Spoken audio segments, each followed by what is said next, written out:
হরে কৃষ্ণ। জয় শ্রীল গুরুদেব, জয় শ্রীল প্রভুপাদ, জয় হোক পূর্বতন আচার্যবর্গের। সুধী ভক্তমণ্ডলী, আজকে আমি কথা বলবো পরমেশ্বর ভগবান শ্রীকৃষ্ণের দিব্য লীলা অন্নকূট মহোৎসব সম্পর্কে। শ্রীকৃষ্ণের যতেকো খেলা, সর্বোত্তম নরলীলা, নরবপু তাহার স্বরূপ। গোপবেশ বেণুকর, নবকিশোর নটবর, নরলীলা হয় অনুরূপ। পরমেশ্বর ভগবান শ্রীকৃষ্ণ মানুষ রূপে, নর মানে হচ্ছে মানুষ, এই মানুষ রূপে তিনি যে লীলাবিলাস করেছেন, ঠিক একই রকম লীলা গোলক বৃন্দাবনে সবসময় হয়ে থাকে, তিনি করে থাকেন। তার অনন্ত রূপ, অনন্ত মহিমা, অনন্ত লীলা, এই অনন্ত লীলার মধ্যে একটি লীলা হচ্ছে গিরি গোবর্ধন লীলা।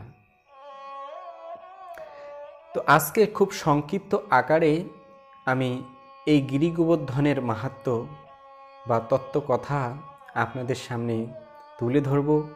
আপনারা খুব মনোযোগ সহকারে এই কথাগুলো শ্রবণ করবেন, কারণ শাস্ত্রে বলা হয়েছে শৃণুতাম সকথা কৃষ্ণ পুনঃশ্রবণ কীর্তন হৃদন্তস্থ ভদ্রাণী বিদুনতি সুরিচ্ছতাম।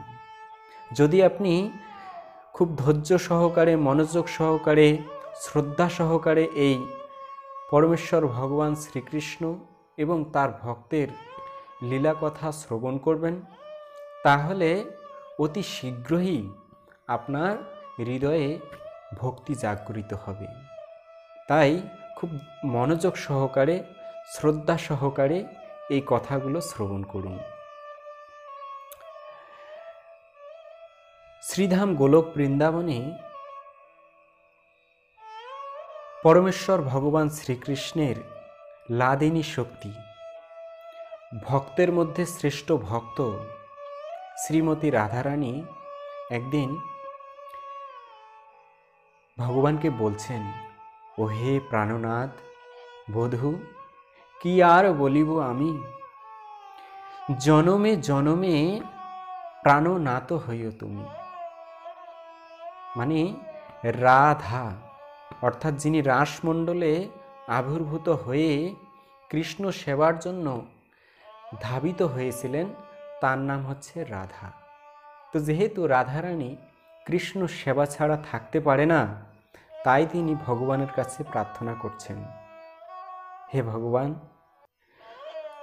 জীবনে মরণে, জীবনে জীবনে প্রাণনাথ হইও তুমি, আমি যেন তোমার সেবা থেকে বঞ্চিত না হই।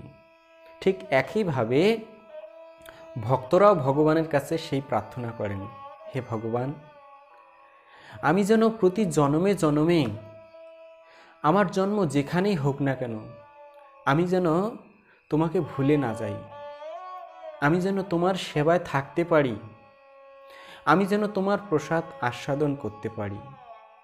তো এভাবে রাধারানী যখন গোলক বৃন্দাবনে ভগবানকে এভাবে বলছেন আর কান্না করছেন, কান্না করতে করতে এ রাধারানীর অশ্রু জলে বিশাল বড় এক পাহাড়ে পরিণত হয়ে গেছে। সেই পাহাড়ের নাম হচ্ছে গিরি গোবর্ধন। এই গিরি গোবর্ধন যখন শুনতে পারলেন যে ভগবান এবং তার পার্শ্বদবৃন্দ এই মর্তলোকে আবির্ভূত হবেন তার লীলাবিলাস করার জন্য, অধম পাপীদেরকে এই লীলা দেখানোর মাধ্যমে তারা যেন গোলক বৃন্দাবনে এই লীলা দর্শন করে যাওয়ার ইচ্ছুক হন। তখন গিরি গোবর্ধন এই খবর জানতে পেরে ভগবানের কাছে প্রার্থনা করছেন, হে ভগবান, আপনি মর্তলোকে যাবেন আপনার লীলাবিলাস করার জন্য, আমি কি আপনার সেই লীলা দর্শন করতে পারবো না? এভাবে ভগবানের কাছে যখন প্রার্থনা করছেন গোবর্ধন, তখন ভগবান বলছে, গোবর্ধন, তুমি রাধারানীর অশ্রু জলে আবির্ভূত হয়েছ, তাই তুমি যদি আমার লীলা দর্শন না করো আর কে করবে? যাও, আমি তোমাকে আশীর্বাদ করে দিচ্ছি, তুমি দ্রোণাচল পর্বতের গৃহে জন্মগ্রহণ করো, আর সেখান থেকেই তুমি আমার এই লীলা দর্শন করার সুযোগ পাবে। তো তখন ভগবানের নির্দেশে সেই দ্রোণাচল পর্বতের গৃহে জন্মগ্রহণ করলেন এই গিরি গোবর্ধন। গিরি গোবর্ধনের জন্ম হলো সেই পর্বতের পাশেই একজন ঋষি ছিলেন, তার নাম হচ্ছে পুলস্ত্য ঋষি। গিরি গোবর্ধন ভগবানের কাছে প্রার্থনা করছেন, হে ভগবান, আমি শুনেছি আপনি যুগে যুগে আবির্ভূত হয়ে অনেক লীলা বিস্তার করেছেন, যাকে আমরা তীর্থস্থান বলে থাকি। তো গোবর্ধন বলছে, হে ভগবান, আমি কি সেই সমস্ত স্থানগুলো দর্শন করতে পারবো না? আমি একটু আপনার সেই সমস্ত তীর্থস্থান বা আপনার লীলাভূমিগুলো আমি দর্শন করতে চাই। তখন ভগবান কি করলেন? পুলস্ত্য ঋষিকে বলছেন, পুলস্ত্য, তুমি তো অনেক দিন থেকে ধ্যান করছো, এবার একটু যাও, তীর্থ দর্শন করে আসো। তখন পুলস্ত্য ঋষি বললেন, কেন প্রভু? যে তীর্থ দর্শনে মানুষ যায় পাপ রেখে আসার জন্য, মানে যারা পাপী লোক, অনাচারী লোক, তারা তীর্থে গিয়ে সেখানে তাদের পাপ রেখে তারপরে আসেন। কিন্তু তোমার মতন মহাত্মা সাধুরা, যারা সাধু সন্ন্যাসীরা তীর্থে যান, সেই তীর্থকে পবিত্র করার জন্য তারা সেই তীর্থ পরিভ্রমণ করেন। তেভাবে সেই পুলস্ত্য ঋষি ভগবানকে বলছেন যে, হে ভগবান, যেহেতু আপনি আমাকে বলেছেন তীর্থ দর্শন করতে, আমি অবশ্যই যাব, কিন্তু হে প্রভু, আমি কাকে নিয়ে যাব? তখন ভগবান বললেন, পুলস্ত্য, দ্রোণাচল পর্বতের গৃহে জন্মগ্রহণ করেছে গিরি গোবর্ধন, তুমি তাকে নিয়ে তীর্থ দর্শন করতে যাও। এইভাবে ভগবানের নির্দেশে পুলস্ত্য ঋষি কি করলেন? সেই গিরি গোবর্ধনকে এই কথা জানালেন। কিন্তু গিরি গোবর্ধন একটা শর্ত দিলেন, হে মুনিবর, আমি আপনার সাথে তীর্থ দর্শনে যেতে পারি, কিন্তু একটা শর্ত আছে। কি শর্ত? আমি আপনার সাথে তীর্থ দর্শন করতে যাব, আমি তো চলতে পারি না, তাই আপনি আমাকে নিয়ে যাবেন, কিন্তু যদি কোনো কারণে কোথাও আমাকে রাখেন, আমি কিন্তু সেখান থেকে আর আসব না। তো তখন পুলস্ত্য ঋষি বলছে, বেশ, তাই হবে, কোনো সমস্যা নেই। এবার গিরি গোবর্ধনের সাথে পুলস্ত্য ঋষি তীর্থ দর্শনে বার হলেন। যাচ্ছে, তীর্থ দর্শন করতে করতে করতে করতে বৃন্দাবন যে স্থানে আছে, ঠিক সেই স্থানে সেই ঋষি এসে উপস্থিত হলেন। ঋষি জানতে পারলেন যে এখানে ভগবান শ্রীকৃষ্ণ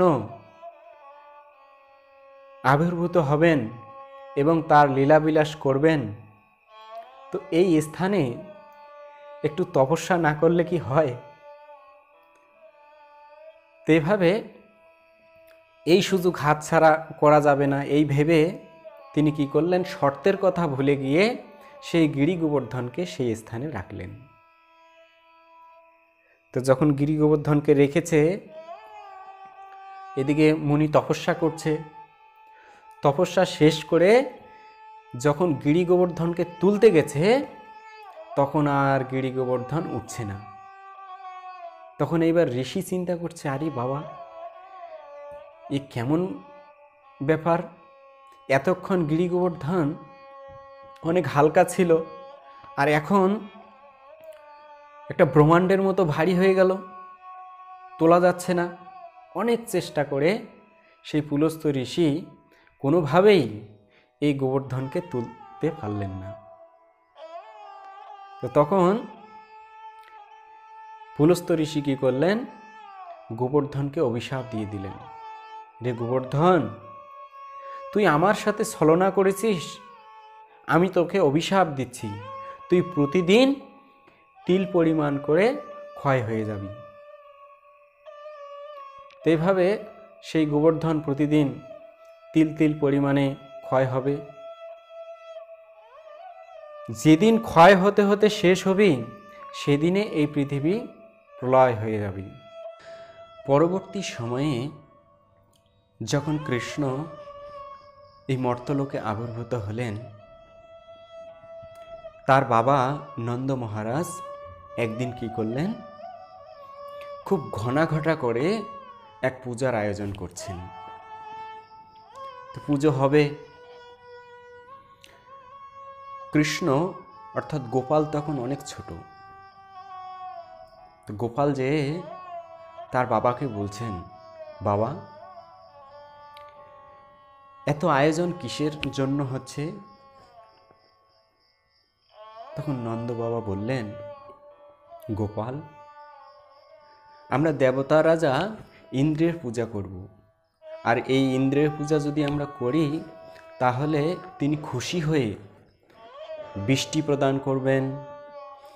যদি বৃষ্টি হয় তাহলে কি হবে, শস্য উৎপন্ন হবে, ঘাস উৎপন্ন হবে, তারপরে সেই ঘাস খেয়ে আমাদের গাভীরা জীবন ধারণ করবে, আমরা সেখান থেকে শস্য খেয়ে জীবন ধারণ করব, এভাবে সমস্ত প্রজারা রক্ষা হবে।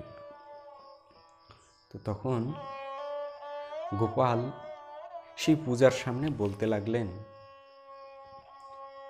হে ঋষিগণ,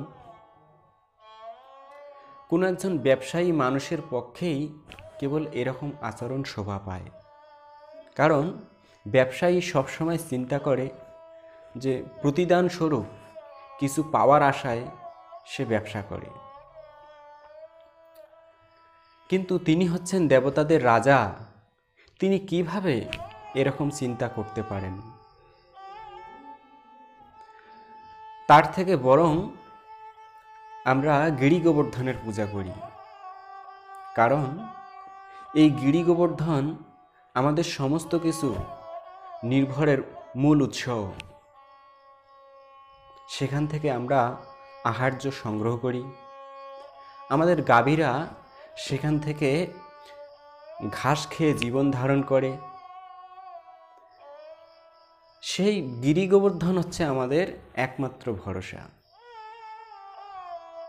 তো ভগবান শ্রীকৃষ্ণ এর মাধ্যমে দেবরাজ ইন্দ্রের অহংকার চূর্ণ করবেন, এরকম একটা পরিস্থিতির সৃষ্টি করছেন। তো তখন এভাবে যখন গোপাল বলছে, তখন গোপাল আরও দৃষ্টান্ত দেখাচ্ছে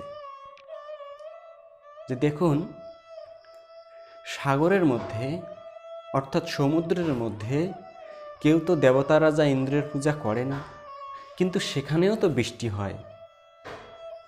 এভাবে যখন কঠিন কঠিন যুক্তি দেখাচ্ছে, তখন সবাই মিলে কি করলেন, যে হ্যাঁ হ্যাঁ, এই গোপাল ঠিকই বলেছে, আমরা সবাই মিলে এই গিরি গোবর্ধনের পূজা করব, কারণ এই গিরি গোবর্ধন হচ্ছে অনেক মাহাত্ম্যপূর্ণ একটি পর্বত। এবার গিরি গোবর্ধন পূজা কিভাবে হবে? সবাই কি করলেন, এই কার্তিক মাসে, অর্থাৎ এই যে এখন সিজন চলছে, এই সিজনে সবার ধান চাউল বাড়িতে ওঠে।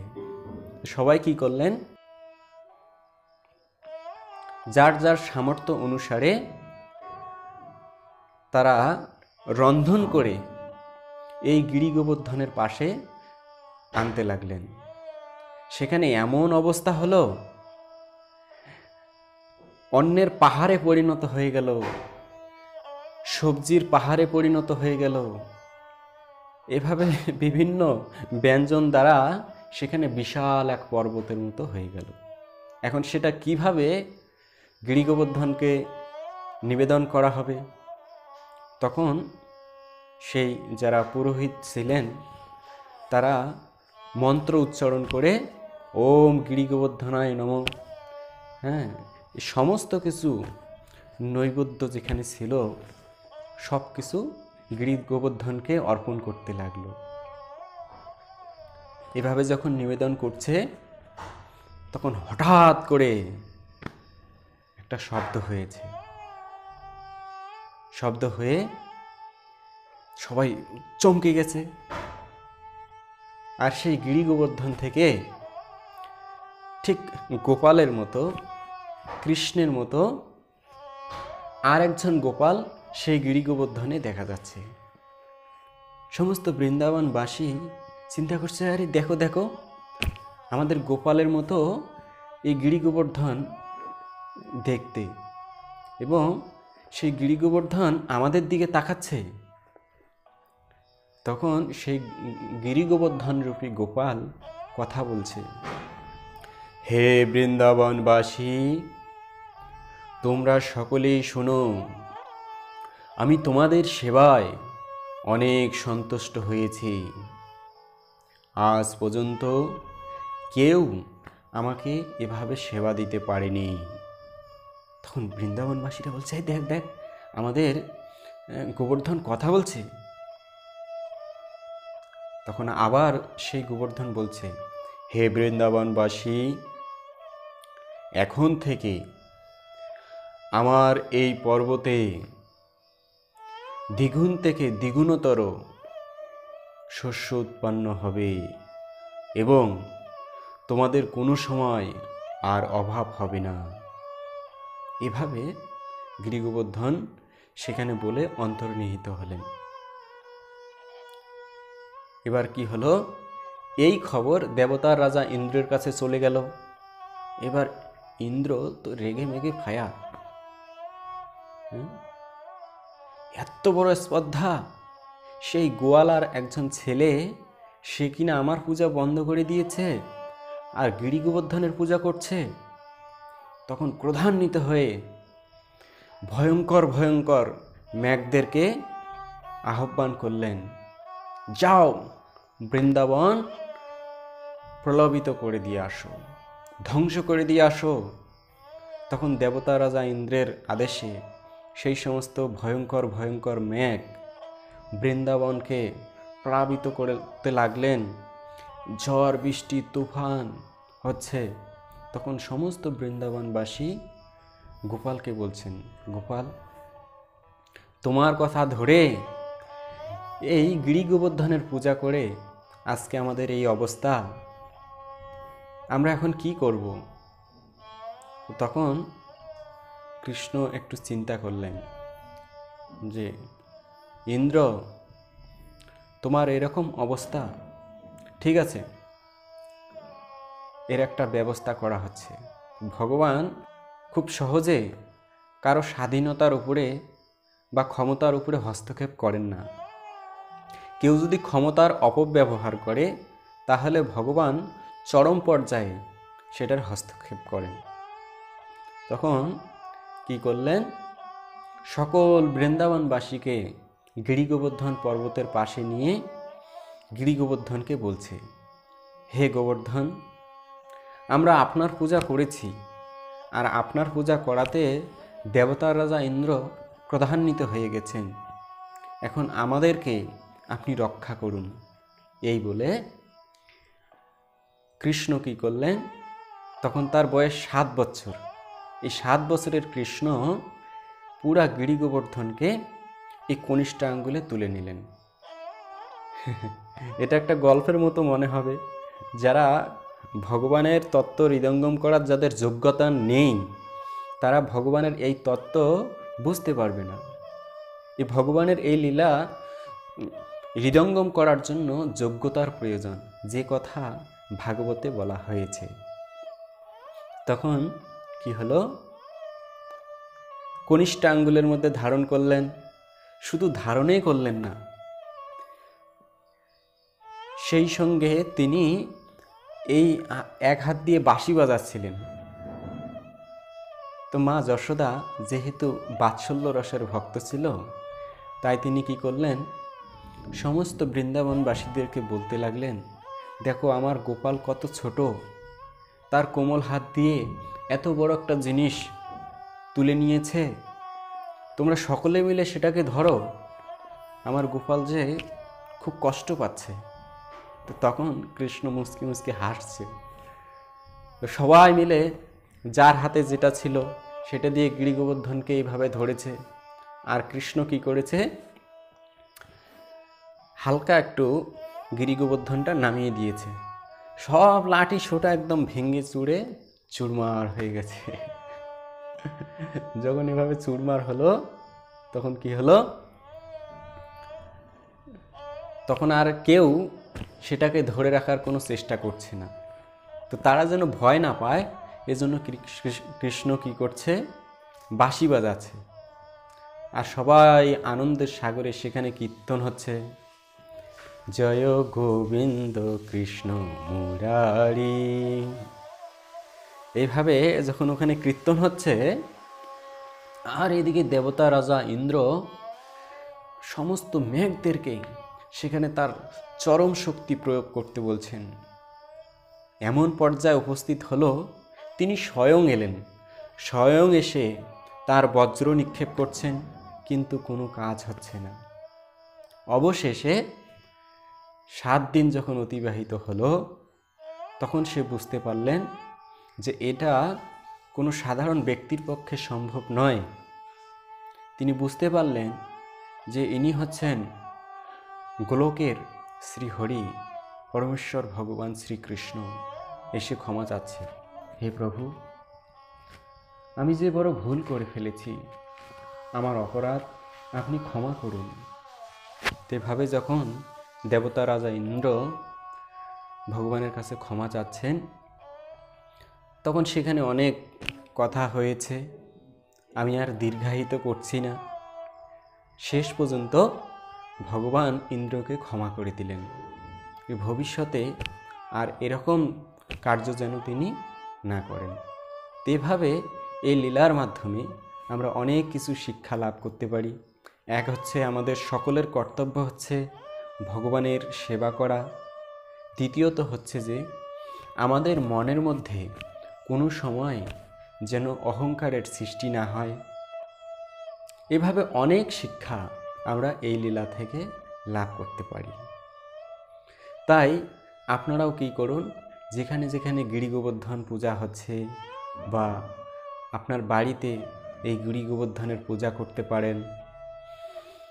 এভাবে পূজা অর্চনা করে ভগবানের বিশেষ কৃপা আপনি লাভ করতে পারেন। তো আজকে আর দীর্ঘায়িত করছি না, এখানেই সমাপ্ত রাখছি।